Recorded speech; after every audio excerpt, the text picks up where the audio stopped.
जे काही राजकीय योगदान असेल त्यापेक्षा दादांचं धम्म चळवळीमधील योगदान खूप मोठं आहे। विशेष करून त्यांनी बिहारांच्या साठी आणि ज्या खेडेगावांमध्ये जे काही चळवळी आहेत किंवा त्या ठिकाणी जे काही वादतंत्र निर्माण होतात ते कशा स्वरूपानं अतिशय संयमानं सोडून प्रत्यक्षदर्शी आहे। तसेच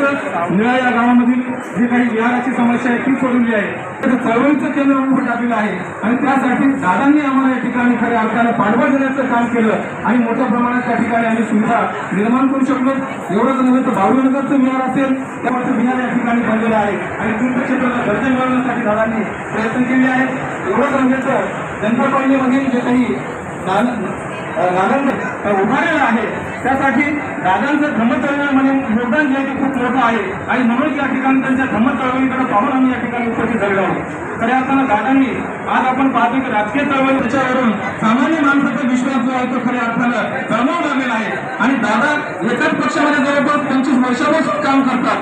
परंतु खरं पाहिलं तर दादांना केलं नाही असं मला वाटतं किंवा मग दादांवरती सत्तेच्या माध्यमातून जो लाभ मिळाला पाहिजे तो मिळाला नव्हत्या दादांवर अशा स्वरूपाचं जे काही सक्तीचे जे फळ असतात तेव्हा झाडं लावायची पाहिजे आणि त्यांच्यावरती त्या काळामध्ये